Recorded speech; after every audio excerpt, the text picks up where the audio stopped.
The United States and United Kingdom have announced they will be cutting off Russian energy imports in a major tightening of the economic chokehold on Moscow over its invasion of Ukraine.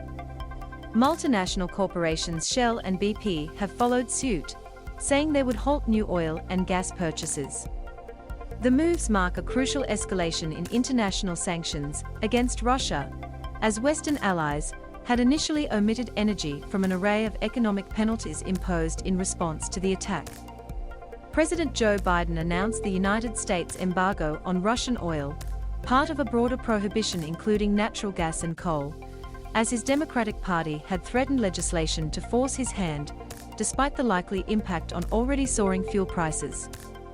US President Joe Biden announced a full ban on imports of Russian oil and energy products, as an additional step in holding Russia accountable for its invasion of Ukraine.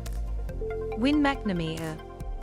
Russian oil will no longer be acceptable at US ports, and the American people will deal another powerful blow to Putin's war machine, Mr. Biden said, adding that the decision was taken in close consultation with allies.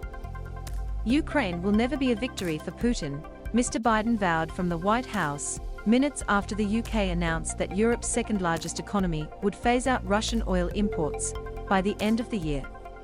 Oil giants Shell and BP, both based in the UK, said they would stop buying Russian oil and natural gas immediately, while Shell also pledged to shut down service stations, as well as its aviation fuels and lubricants operations. "We are working hard to continue to provide the energy that customers and economies need, using non-Russian oil and gas," a BP spokesman said. Big brands suspend operations. McDonald's and Starbucks are temporarily closing hundreds of restaurants in Russia, with Coca-Cola and Pepsi among the latest Western companies to pause operations in the country after it moved troops into Ukraine. McDonald's has announced the closure of all its restaurants in Russia in light of the current conflict in Eastern Europe. Source: Light Rocket. PepsiCo, the soft drink and snack maker, will suspend all advertising in Russia and stop the sale of its drinks brands, while rival Coca-Cola said it will suspend its business there. Fast food chain McDonald's said it would go on paying salaries to its 62,000 employees in Russia. The closure of McDonald's 847 restaurants also carries symbolic importance in Russia, where the first location to open, in central Moscow's Pushkin Square, in 1990, became a symbol of flourishing American capitalism, as the Soviet Union fell. Coffee chain Starbucks also said on Tuesday it is suspending all business activity in Russia, including shipment of its products, and cafes run by a licensee. Bipartisan support for bans.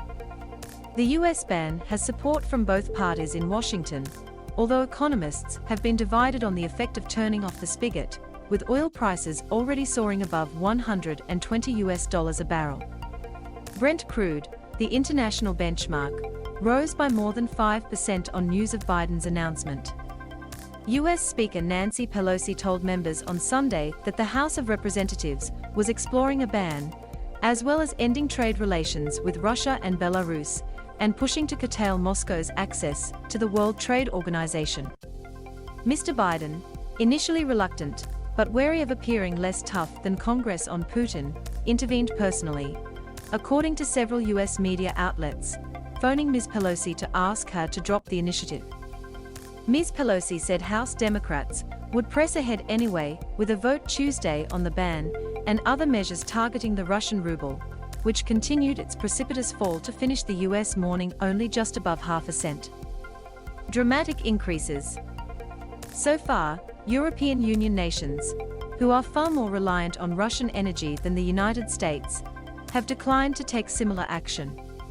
Russia accounts for 8% of US imports of oil and petroleum products, which means the impact on the world's largest economy would be easier to bear. The White House will nevertheless have to reassure voters already alarmed over spiraling fuel prices, which are threatening Democrats' chances of holding on to Congress in November's midterm elections.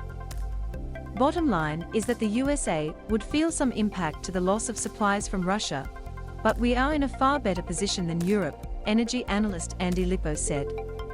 US officials, seeking to offset the loss of Russian oil, reportedly traveled to Venezuela over the weekend to meet with the government of Nicolas Maduro. The South American country was once a top source of U.S. oil, but Washington halted imports in 2019 following sanctions on the country. Congressional Democrats have pushed back on the idea, however, voicing reluctance to switch from one unsavory regime to another. "We shouldn't be advancing other countries who don't share our values," Montana Senator John Tester told reporters. In a Quinnipiac poll released before the White House announcement, 71% of respondents said they would support a ban on Russian oil even if it meant higher gas prices. The next step needs to be to work to get Europe to do the same thing, to wean themselves from Russian oil and gas, Republican Senator Ted Cruz, who recently introduced a bill to restore American energy independence, told CNBC.